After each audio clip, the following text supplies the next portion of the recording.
Mhm. I like need a little theme song. Do do You do do. do do do do. As I wait for it to do its magic, and here we are. So, welcome back, my dears, to another Soul Connection call. I know it's been a little while since I've been here because I was actually on sabbatical. I was rejuvenating and coming back into myself and reflecting very, very deeply on very many topics that I'll be talking about over the coming months. But I am so glad to be back in the seat with someone who we met this spring, Isis, and I just was wowed by your wisdom and everything that you are doing in the world and being in the world. So I'm so delighted to be joined here by Isis, who's going to introduce herself, but I'm going to introduce her as the financial Mary Poppins, which I think is just the coolest title. So, Isis, if you go ahead and Thank introduce you. yourself. Yeah. Introducing ourselves is always funny because I think some people naturally fall into this rhythm and cadence of this is what I do and this is, my spiel. And for some reason, mine changes every day. And I think that is right in line with the life that I'm trying to develop. And that is, today I am helping retirees to figure out how to live life in retirement. Yesterday, I was a couch potato because Sundays are my day to regenerate and get myself back ready. But it's also about being a mom and about sitting on the couch and being present with my kids. I find that if I just plant myself in one space, they will naturally kind of move through that. And one will come and sit with me for a little bit, and then one will get up, and another one will come join me. And we still have two young kids at home, so 14 and 12. And of course, old enough to have their own life, but young enough still to want to be in community and building that with me. We also have two adult children. Okay. And yes, yesterday I got to see pictures of the couch that we got to buy for one of them. And she built it all in the same day. And it was just really fun to see her showing me pictures of her daughter, hanging out Wow. on the couch. So that's little Lena. And then we have another daughter who's also adult, and she has a child of her own and one on the way. So it's a very diverse experience. And Yeah. and I'm also a partner. We I've been married for 26 years, but I've adopted this idea that we're partners now. Um, we're not married because we have to be, because it would be too expensive to divorce, or any of those reasons that sometimes people will give. Um, or if even based on a vow we made once, but we're together because this is the choice that we've made to be a partnership going forward. I love that. I love how Yeah. you just encompassed like the changing nature of being a human, right? Very, very honest. Like we're not just one thing, we're not just one role, we're not wearing one hat.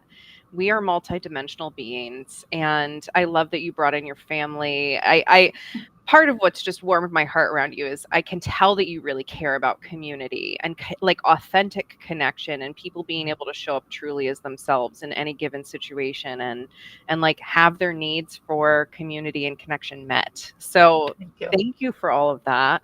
And just in case you're not familiar with me, I'm Safrianna Luna. I go by the moniker the Queer Spirit Guide, and I'm a very multi-passionate, wild, woo, and weird human being. And I'm just here to celebrate the uniqueness of humans and our individual contributions that we have to give to the world, our gifts. So again, thank you so much for being here, Isis.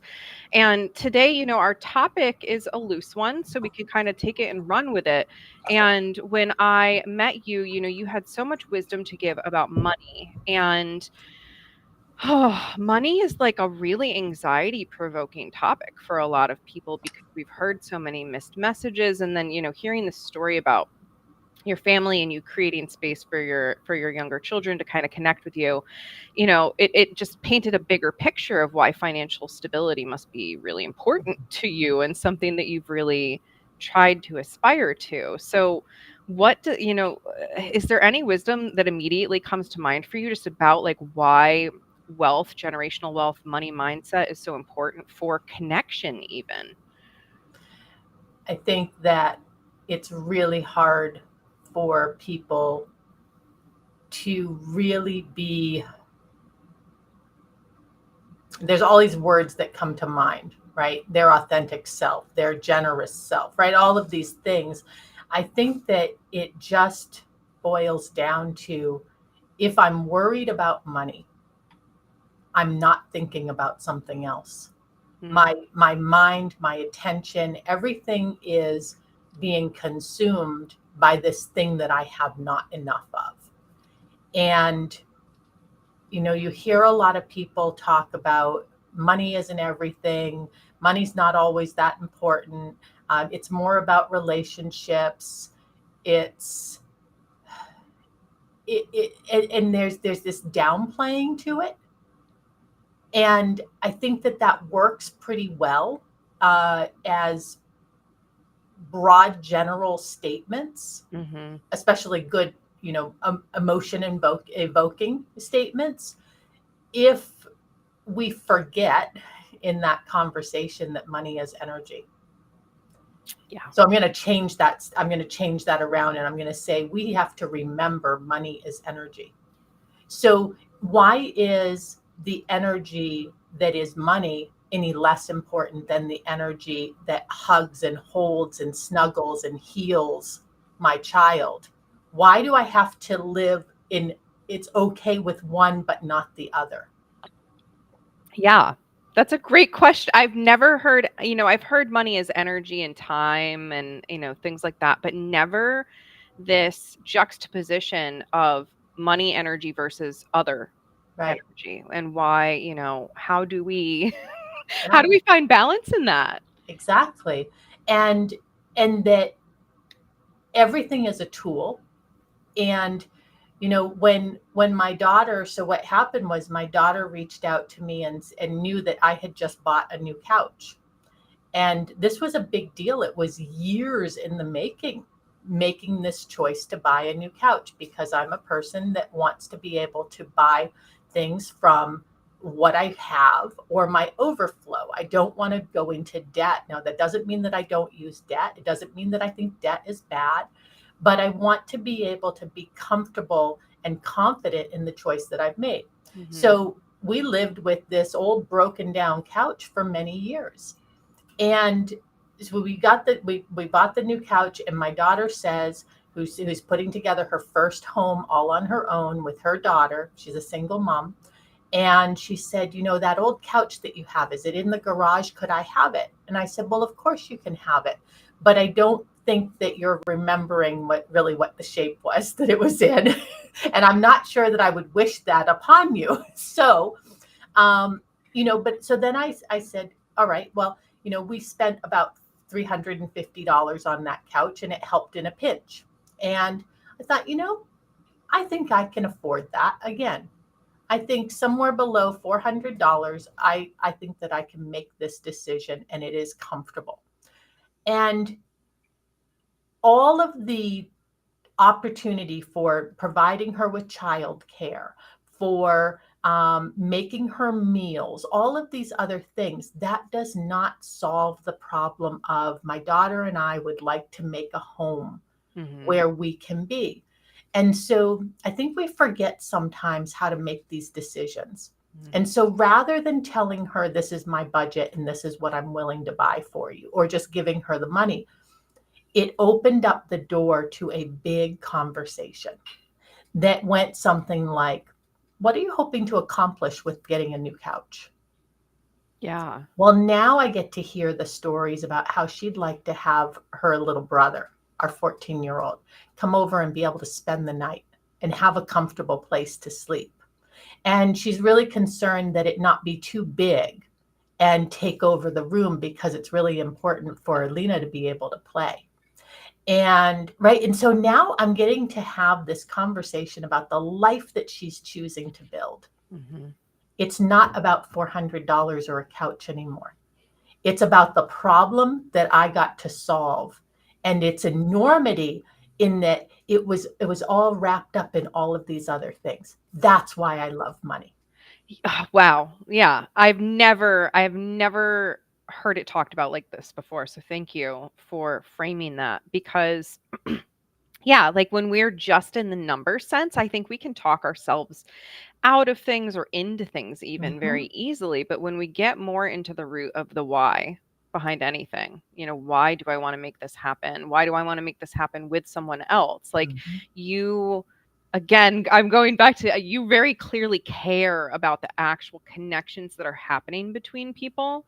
And that is evident even in how you're looking at money because it's like this is offering if I invest in this couch, I'm actually investing now Mm-hmm. in the future family memories that are going to be able to take place here. I'm actually investing in family time and like real long-term connection more than just, yeah, I've got this budget and you can get a couch. Like even just talking about it, like having the conversation has brought you a sense of closeness that wasn't necessarily there before. Yeah, and it's such a gift to be able to do that because, you know, a more pragmatic version of me might have said, well, maybe she needs that money for something else. Maybe I should just give her the money. Why do we give gifts versus giving just money? Mhm. How do we make those decisions?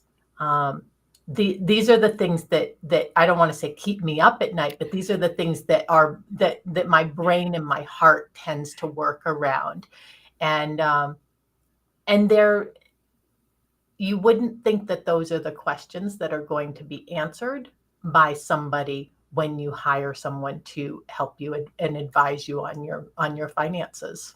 Yeah, I mean, all of my experience for the most part with finances has been pretty cut and dry. It's like, oh, well, here's your budget, and okay, what are you bringing in, and Mhm. how do we maximize that, and let's do this with debt, and Yeah. so on and so forth.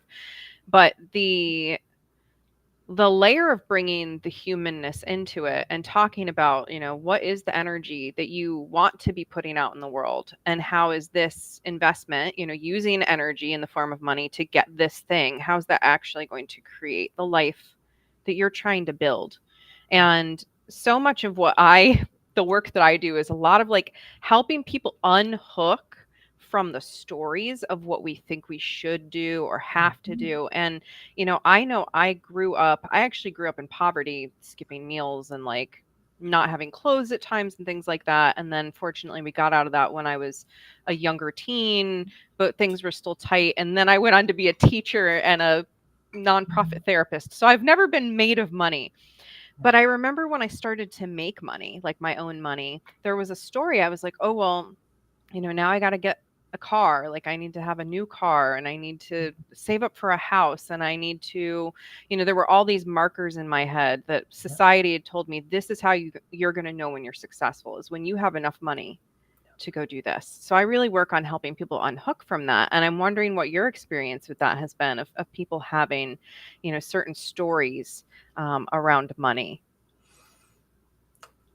We all have stories. Um, we we get to first start uncovering, is it my story or is it somebody else's?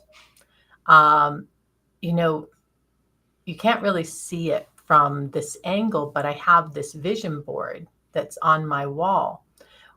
I struggled with vision boards originally because a vision board is always about the items or the words, or it's naming something, and I felt that it might be, I don't want to say unethical, that it wasn't the morality that I had, right, or something along those lines. And I'm having trouble even coming up with the right words because I've moved so far beyond that. Mm. And I really had a hard time saying things like, um, I want to be able to buy a new car because it seemed too frivolous. Mm. And here's the thing though, when you're really far from the thing that you think you want or that you might want, it's easy to throw it out there. I don't know if you ever played these games when you were a kid, but where we would use that little paper, almost like an origami thing. Yeah, And we like go the back, fortune teller. yes, yes. And in it we would have things like I'm going to get a Lamborghini or things like that, or I'm going to have a mansion. I also grew up without very much. I grew up with a single mom. By nature, there was only one income in our household, so therefore there wasn't going to be as much. Right. Um, and it was easy to cast out that vision of I'm going to have a Lamborghini and a mansion because it was unrealistic. It was too far away. And then you have to start to say, as you get closer and you start to think, okay, well, this actually could be something that I could have. Do I really want it? Mm-hmm. And start asking yourself those questions. And that can be really hard because the answer might be yes. And not only do I want it, I'm not even satisfied with that version of it. I want something even more. I want it bigger, better, more amazing. And what does that say about who we are? Mm-hmm. And that is really difficult, I think, for people to come to terms with Yeah. with themselves. In doing that, I had to find out what those stories were that I was telling myself. Yes. And those stories, some of them were ones that I had developed, and some were ones that I didn't even know existed. There was this great moment where I was working with a coach who was taking me through EFT tapping. And I'm going to just preface this with she's a client of mine. She and her husband are my clients. And I'm being incredibly open and raw and vulnerable. And I am just allowing wherever these subconscious memories take me. Mm-hmm. And in the process, this phrase comes out of my mouth. It's not all about the money. Mm-hmm. Well, wait a minute. I'm working with this woman who is one of my clients who she's thinking, I really hope it's all about the money. Right? Maybe I hired the wrong person to talk about this money thing with, huh? Right? Um, and it was because that phrase needed to come out. I had to say it so that I could dive deeper and kind of tunnel underneath it and see how deep it goes and what are the roots that are attached to it. Yes. And only in doing that could I get to the bigger issues. I couldn't buy a house. I wanted a house. I really wanted a house. I wanted safety and security for myself and my family. This was deeply ingrained in me as my desire. So why can't I buy a house? Why does it keep on, slipping out of my hands for whatever reason? Mm-hmm. And we got down deeper and we realized that one of the stories that I was telling myself is that if I bought the house, if I stayed in a house, if I lived there, I would be overcome with the baggage and the burden of all the stuff that you're going to have in this house. And it was easier, even though I didn't feel I wanted to, it was easier for me to purge continually every few years, moving my family and purge all the stuff, get rid of it, and start fresh. Wow. Once I understood that, I'd never thought of that before. It felt like one of the hardest things I ever experienced over and over and over. But once I figured that out, I realized, oh, well, I'm in control. I get to decide if junk starts to accumulate in my world, I can Yeah. get rid of that. Now I know what the real problem is. It's not the house. And, within 2 years, I bought a house. That's amazing. And it was a great choice. And yes, it needs work. And yes, it comes with its own responsibilities. But I was ready to take that on because I'd uncovered what was underneath my fear. Yes. And that's such a good example because that's huge, right? Like Mhm. these sorts of life decisions that we won't make because there can be these subconscious fears that are just hanging out there that, until we do the work to dig backwards, we might be completely just not realizing at all. And one of the comments we got here was from Ike saying, like, the why can be hard to balance sometimes with like these other questions that come in, like, am I overspending? Can I pay this off? Am I investing in the right way? Am I making a mistake if I do this? And that's where I think this subconscious stuff is so important too, to get to the root of like what fears or blockages we might have in there so that those are not operating anymore. Yeah. Well, and we have to remember that there's a law to money, just like there's laws to anything else. What I like about what you're saying there, Ike, is I can see this train of consciousness just running through. And there's a couple of different things going on. First, we need to understand the laws of money. We need to understand things like what percentage is appropriate to use towards this type of an expenditure. There's no cookie cutter approach to it, though. Think of a word problem instead of a math equation. And so you have to add in the language inside of this word problem. And there's more to it. Investing in equipment for your health. Well, we have to understand what else does that affect. And I can relate to that. When I was rather broke and running my own business and trying to get enough consistency for my income, I remember investing $5,000 in a holistic doctor who was going to help me overcome what was going on.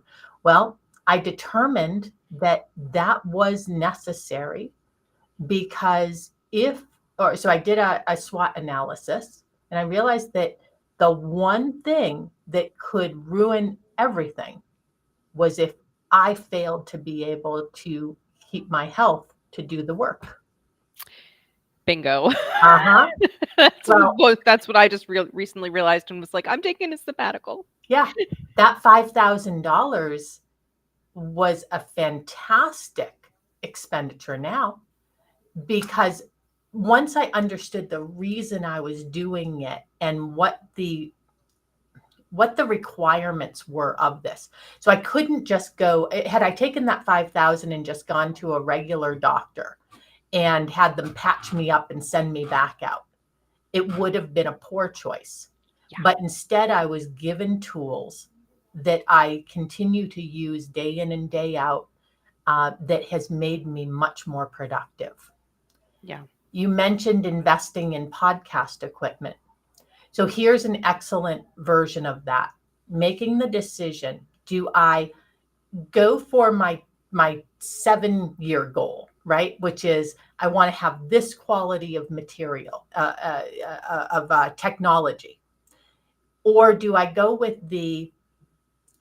that's greater expense than I can afford right now, but I'm going to look at what would tide me over, what would be sufficient to get me through the next 24 months or the next 3 years.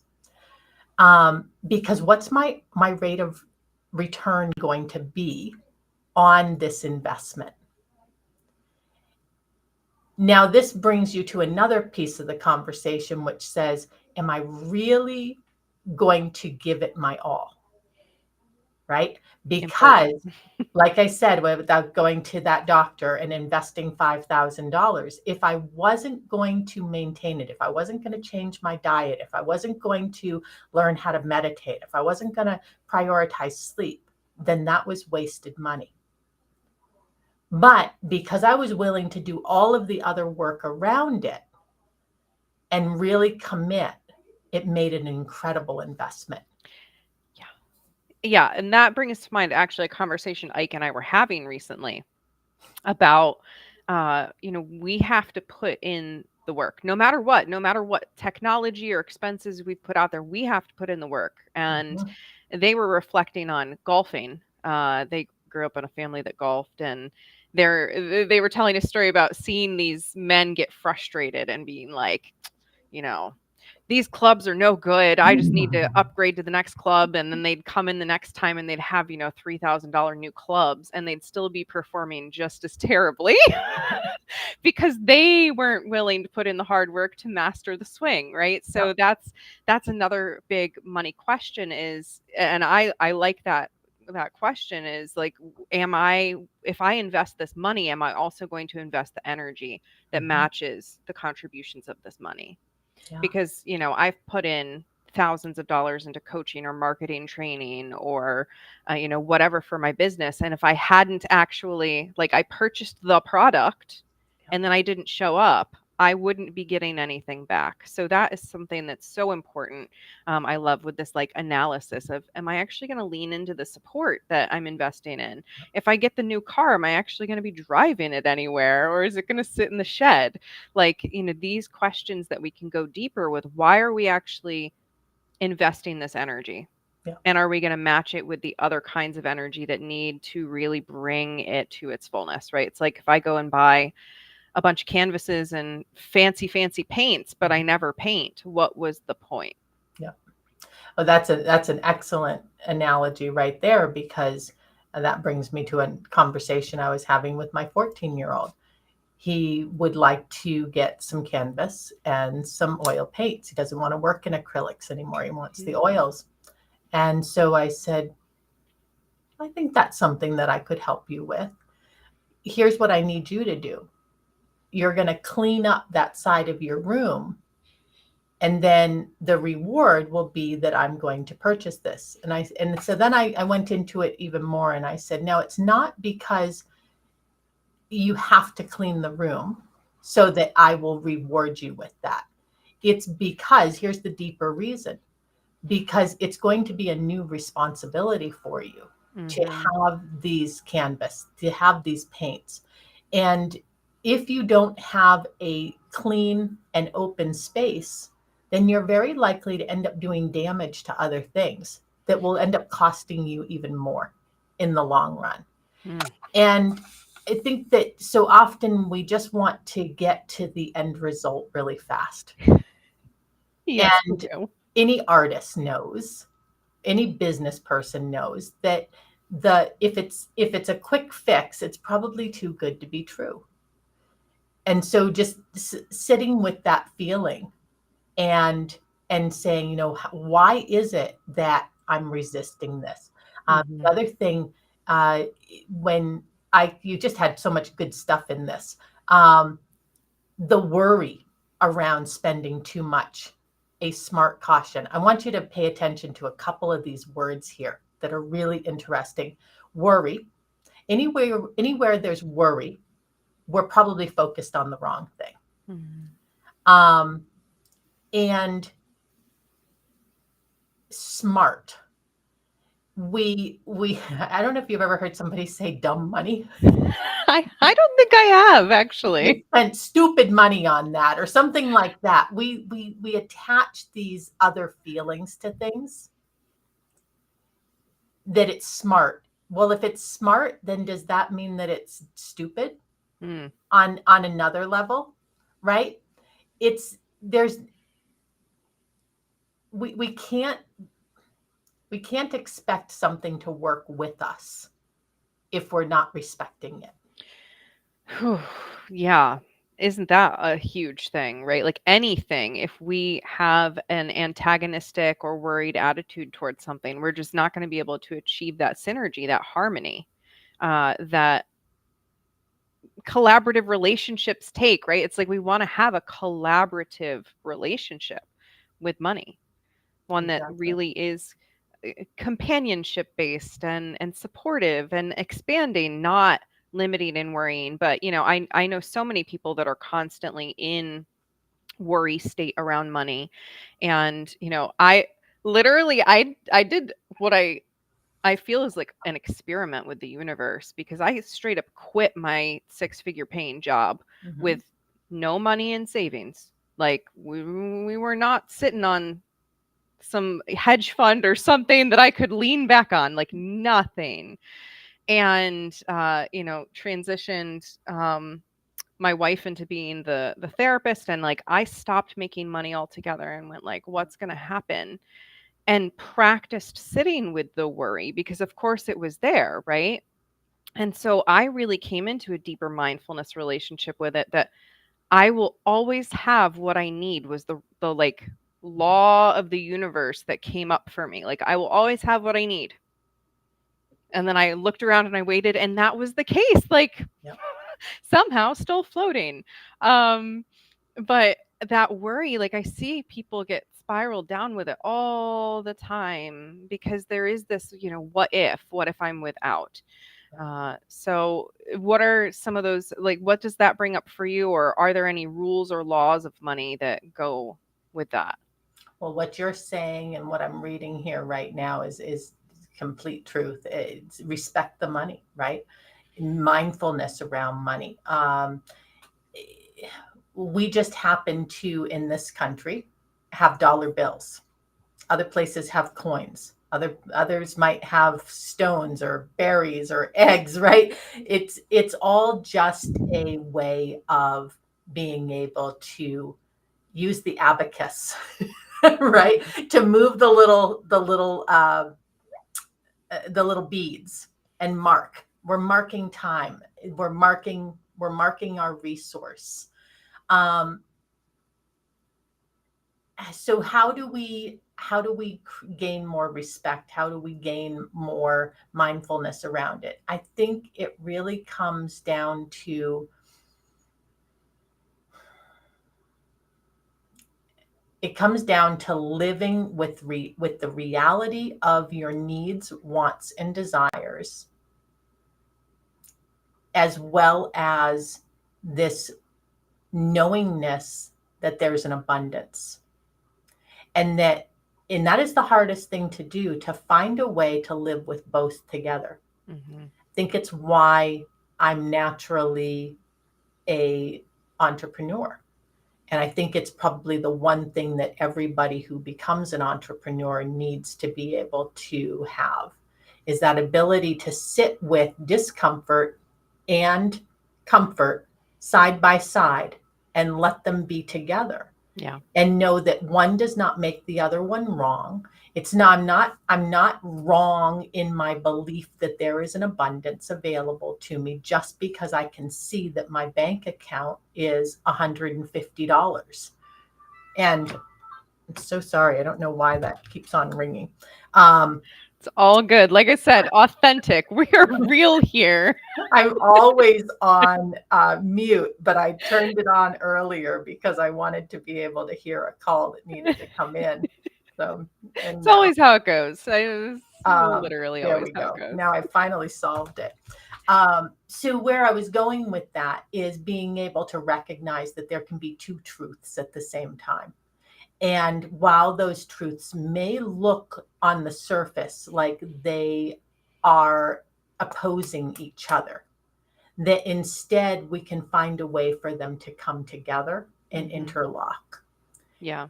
I've always been blessed with really large, strong hands. And I once found myself using them to talk and describe something. And all of a sudden I realized, oh, this is the perfect analogy. Together, I'm sorry, separately, they're two hands, 5 fingers each, right? They have the ability to do so much. When I interlock them, I need to put zero effort into it. They naturally create tension and pressure and resistance with each other. And that's where the strength comes from. Mm-hmm. I work less at trying to hold them stiff and tight and work hard, because when I interlock them, they work together. Mm. And that's what we have to do, is find out, okay, how do I hold these two things together? And then go one step even farther and say, how do they connect? Yeah.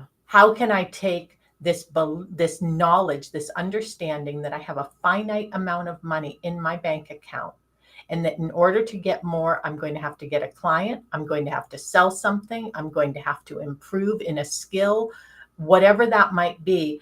Or I might even at the same time as saying all of those things that create more, I also may just simply have to say, oh, you know what? I am not going to be able to meet my spending plan. So like changing words like that, instead of a budget, it's a spending plan. I'm not going to be able to meet my spending plan if I spend that much on this. So how do I reduce that expense while at the same time, right? That's reduction. At the same time saying, elevating to I can have more. Mm-hmm. And then put those two things together and let them be the magic that supports each other in that same space. Yeah, I love that.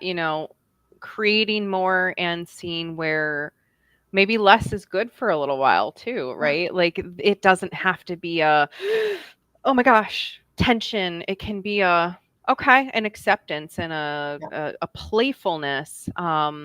Yes, making it fun. If Yeah. I chose to eat um, that portobello mushroom as my protein versus the steak, is it because I can't afford the steak?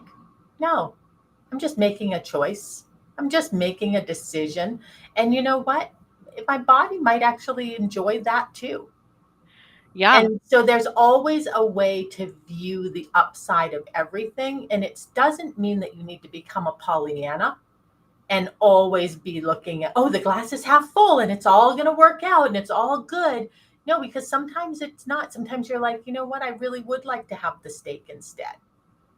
But to be able to look at it and say, it's not because I can't, it's because I'm choosing. Hmm. And, I use that analogy because I changed my diet drastically in my health journey. And I stopped eating all dairy and all grains. And at first, it was really difficult. You'd go out to dinner with people, you'd go to their house, and again, I'd have to explain it. And I made a decision right away. I said, I will never willingly, right, in my right mind, say I can't have dairy. Yeah. I will always say I choose not to, Yeah. because I can put it in my mouth and I will experience what happens afterwards, right? But I choose not to, because Yeah. I'm making a choice that will move me from where I am here all the way along to this destination that I have envisioned. Yes. Yeah, and with those words, I love that framing of choosing to do away with words that limit our choices. Like I Mhm, can't. I got in the habit of just when I would find myself in a financial pinch, I would say I am in a temporary financial situation, a mhm. temporary tight financial situation, and it's going to open back up soon. And I would just affirm that. And again, I've come into this pattern of my needs are always met. And fortunately, as a vegetarian, I get to make really, unless I'm buying the super fancy mushrooms, right? Like I get to have a very good spending plan for my food eats. So there's so much good mindset stuff that you've shared today. Thank you so much for all of that wisdom. And, so you're this financial Mary Poppins. I met you through a networking group, and I would love for you to just do a little shout out for your networking and learning community, if you're willing, just to let Thank people you. know if it's a fit for them. Yeah. So the name of it is Evolution Business Development. But because I made a decision not to spend the wild amount of money that they wanted to get that website, I chose evobizdevo.com because it was much less expensive.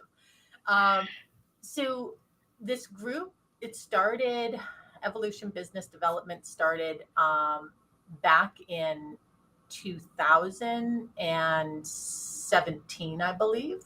Huh? Um, I started it as a networking group. Think of, you want to have a sandbox for people to play in. Well, you got to put the sand in there and and make it a hospitable place. And so that was what I did. But then, as with many things, our needs and our desires start to change. And as I evolved in business and in my relationships and in the things that I needed, I started to find that first we went online because of the global pandemic. Then, as we were doing that, um, we had grown and grown and grown, and we were getting 40 people there to attend each week, different groups of people. And I felt like an air traffic controller. And I said, I'm not enjoying this feeling anymore. And so, we've been talking about it today. If you don't like the way something is, then change it. And so I started by just looking at what is the feeling that I really like. And I realized that what I really love is the meshing of personal and professional development. Yeah. And just embodying these things and saying, I'm just going to live what I believe. And if you keep finding that the people around you seem negative, then start looking at who you're around. And I've said over these last few years, my world is a really nice place to be. People are supportive and thoughtful, and they care about health, and they care about wealth, and they care, right, all of these things. And so I said, well, let's just start showcasing these people.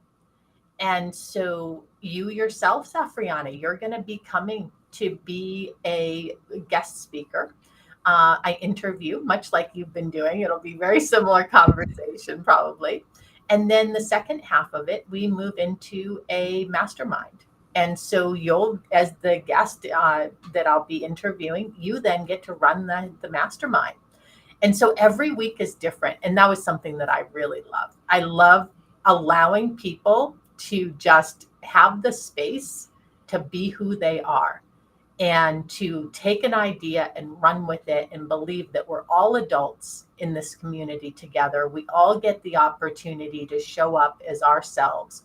And we don't have to necessarily be in agreement. Yeah. We can experience new ideas and test them out. And so that's exactly what it does. And we meet on Wednesdays at noontime.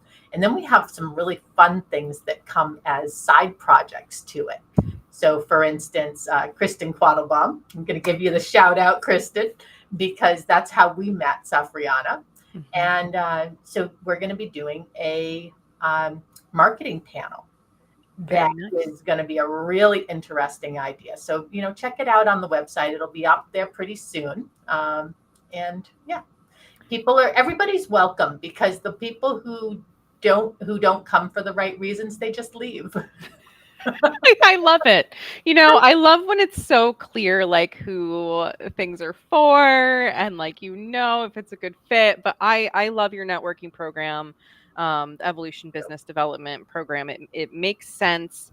It connects people. It brings people to wisdom. It gives them opportunities to do it hands-on. Like, very, very amazing offering. And again, just thank you for the wisdom that you've shared today. And people can get in touch with you if they want to. You're on LinkedIn. There's the website. What are your other preferred ways for people are you an email person? Yeah. So one of the blessings of having the name Isis from birth is that there is only one Isis Latham. So you can find me just about anywhere. I'm on Facebook. I'm on LinkedIn. My preferred method is whatever is best for the individual, honestly, because I have clients who text me at 6 o'clock in the morning. And if I happen to want to respond at 6 o'clock in the morning, then I will. And if I don't, then they know that they'll get me when, it's normal working hours. But yeah, I'm a texter. I'm a messenger. I love all of the easy methods, and I love written, because written allows us to pause, go back and look again. Yes. And we're not interrupting that person. Oh, you're speaking my heart there. I love asynchronous communication sometimes. Yeah. So again, thank you so much. I have dropped Isis, tagged her in the video over on Facebook. You can find everything on YouTube. So honored to have you with me. So honored to be coming and doing a little chat on seasonal living in your community, and so glad that we're connected. So, again, if you enjoyed this conversation, if you have any follow up questions, let us know. I know I am here to be a resource. Isis is here to be a resource. We love to share and be open hearted with you all. So, again, thank you so much, Isis. Thank It's you. been a pleasure. And until next time, my friends, I'm Safrianna Luna, and this has been yet another beautiful